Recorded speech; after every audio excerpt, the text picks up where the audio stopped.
Hey guys, so I am into technology. I was always interested in computers at a young age, and recently I've watched some videos, and I've been engaged in some discussions regarding processor technology. Specifically, why does it seem like we have not seen the leaps and bounds forward like you did 20 years ago? I can give you a great example. If it were the early 1990s and you used a 16 megahertz 386DX or even a 486SX chip, and you had only 2 or maybe 4 megs of memory, that was standard at that time. In a few short 5 years, it was even cheaper in 1996 to buy a 120 megahertz Pentium with 16 megabytes of memory. I know because I bought one back then. April of 1996, I think it was, when I got a 120 megahertz Pentium. Guys, that speed increase is on a factor of 7 to 8. That's right. That Pentium machine was a 700 to 800% increase in speed in only half a decade, with a 400% increase in memory for the same cost. Actually, it was a little bit less costly.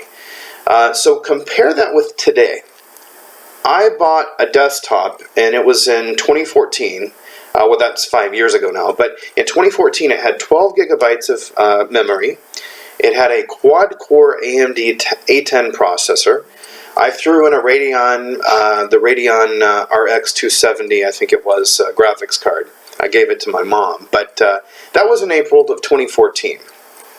Today, as of this recording in March 2019, after 5 years have passed, that desktop that I purchased has enough performance, and it's still competitive with price points you find today. Sure, the new Ryzen chips or Intel's newer i5 and i7 chips are faster, but they don't provide an increase of 800%. I have no need to upgrade, or my mom doesn't in this case. It's just necessary only if you run the most new applications or 3D graphics gaming. So, why is this? Why are we not seeing the vast improvements in processor speed and technology like you did in the 90s? Well, it's two reasons fundamentally. First of all, the chips being manufactured today, they're pretty darn fast. If you're talking about today, you're talking about hundreds of millions of transistors, lots of memory, lots of technology built into the chip itself. The thing is, when you are just browsing a website, or you're just typing up a document in a word processor, or you're just looking at financial banking information to plan for your future, I think it's safe to say we've kind of reached a point in computing technology where, frankly, new speed isn't necessary. It's not improving that. So in other words, there isn't the demand for higher performance as there may have been in the 1990s when computers just weren't fast enough to do basic functions like web browsing. But beyond that, we are also running against physical limitations. There is a reason why a decade ago Intel and AMD just stopped building just faster chips. For example, ramping up from 3 gigahertz up to 5 or 6 gigahertz. The more transistors you get on an individual core, that's what's changed.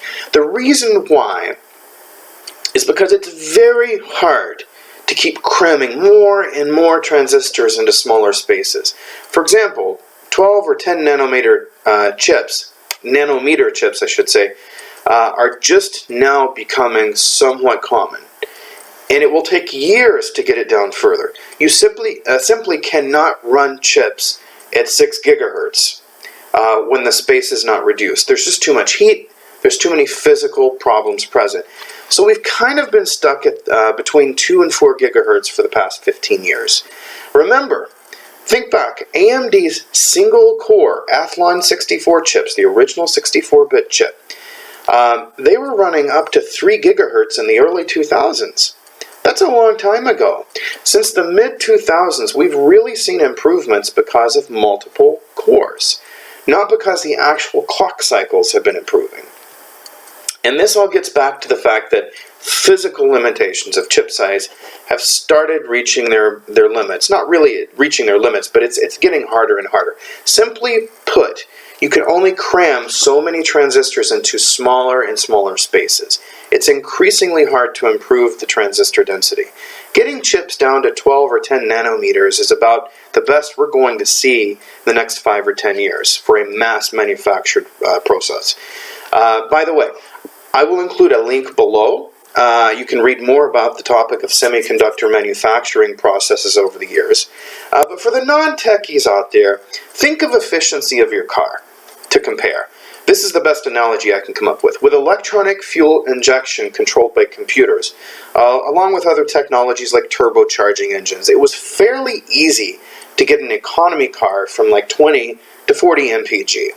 That's what we see common today on the highway. But getting mileage above 40 mpgs without a transition to alternatives like electric hybrids and etc., it's become increasingly hard. The only other choice at this point is just to downsize the engine. For example, instead of a 120 horsepower 2-liter four-cylinder engine, Ford introduced a turbocharged 3-cylinder engine with only 1 liter of displacement. That got improvements in efficiency. So the same is true of microprocessors. The efficiency is going to get harder and harder since it's already small. The chips we have now are so fast that people aren't demanding the performance as much as they used to, and performance improvements are largely only necessary for high computational things, such as high-level scientific calculations, like maybe the government or a science organization is doing, 3D gaming applications that are very demanding, or computation for things like cryptocurrency. So, in a nutshell, that's why we are not seeing the vast improvements today in technology that we saw in, say, the 1990s, in terms of the percentage of how it improved year to year. But no need to fear, because we are still seeing improvements, absolutely. Chips are still getting faster, and they're getting more efficient. And this is especially true for the low-power environment. ARM chips, they power most Android phones, for example, they're seeing the greatest increase in performance per milliamp consumed. So this is probably where you're going to see the biggest performance improvements in the next decade. Not necessarily desktops, but in this low power and mobility market. Most of those devices are going to get much faster as the efficiency of the low power market improves. So yeah, I thank you for watching. Have a